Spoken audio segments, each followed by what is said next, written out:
Everyone dreams of finishing Camino de Santiago. Few talk about the hardest thing, starting.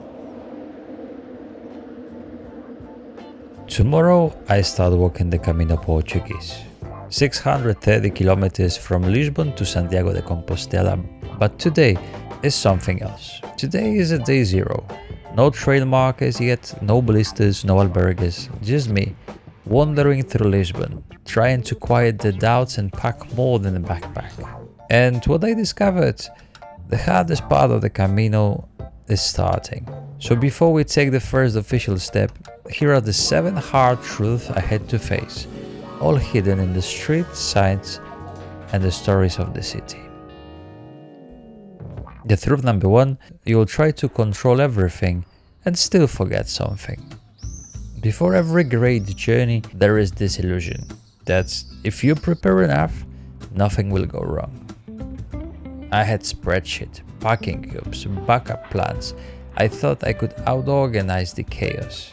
But starting under this massive arch, where explorers once set sail into the unknown, I realized I'd already forgotten something. Toothpaste, probably.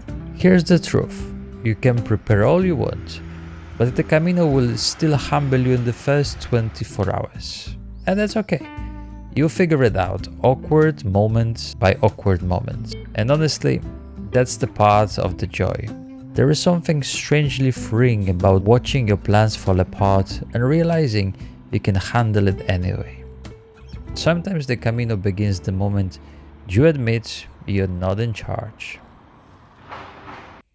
Truth number 2. You will feel like a tourist in your own pilgrimage. At some point before the Camino really begins, you feel like a fraud. There I was, on tram 28, half pilgrim, half tourist, fully confused. I wasn't walking yet. I had earned the shell on my backpack. But this is a part of it, the in-between, the transition. The before the Camino feels sacred. It feels like wandering. And that's something nobody tells you. There is no holy music in the background.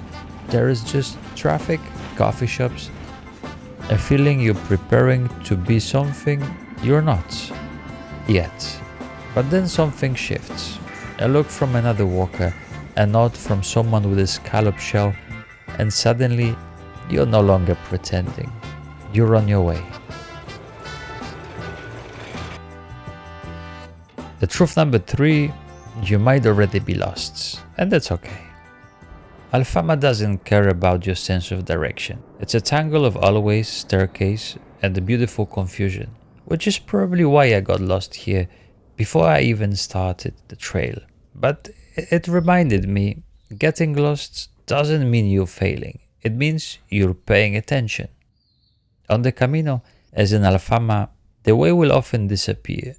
But if you stay curious, it always reappears. In fact, the most meaningful moments usually happen right after you lose the path. That's when you notice the quiet. That's when something real finds you. Getting lost, it's not a delay. It's the Camino making room for something better.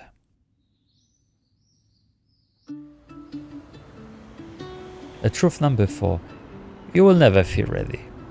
But that's the point.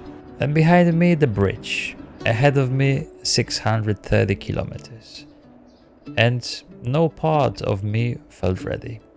But looking at the span, I realized something.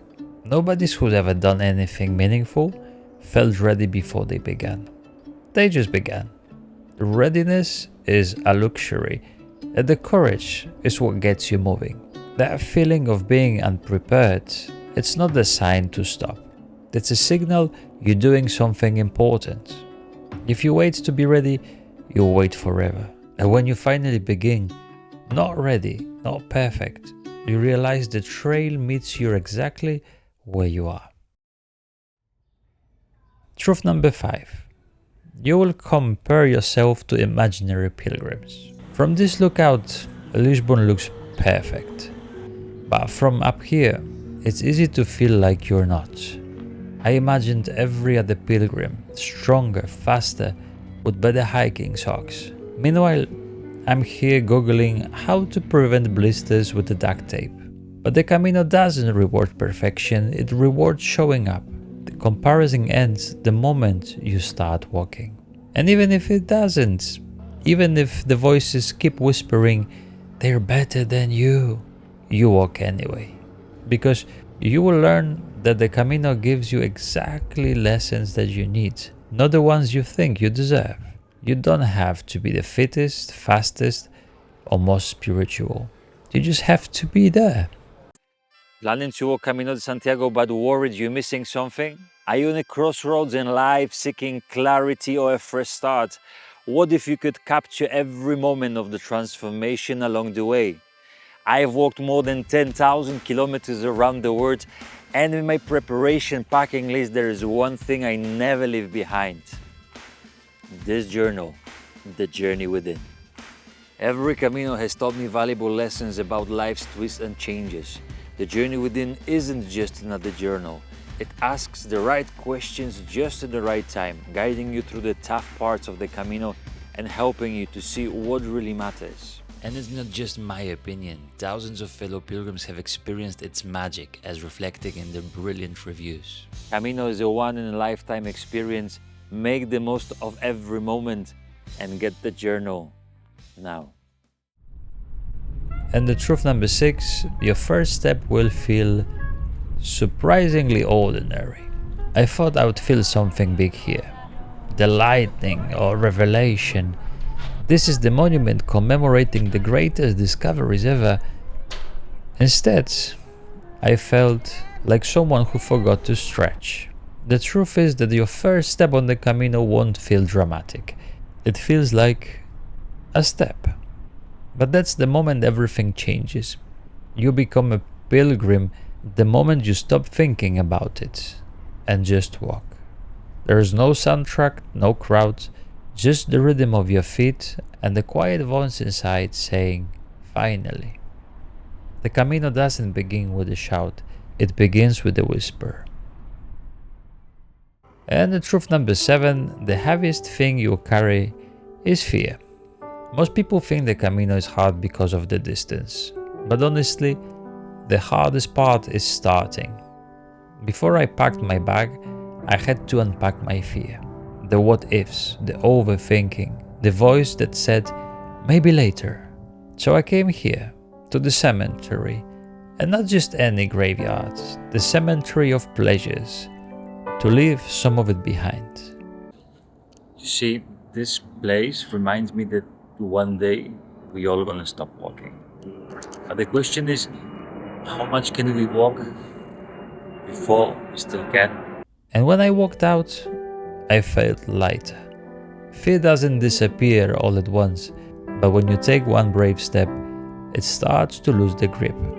And that's when your journey really begins. Before I ever walked the Camino, I walked through Lisbon. And somehow, the city, with its hills and tiles and tangled thoughts, knew exactly how to prepare me. If you ever stood at the edge of the beginning, I hope you know, you're not alone.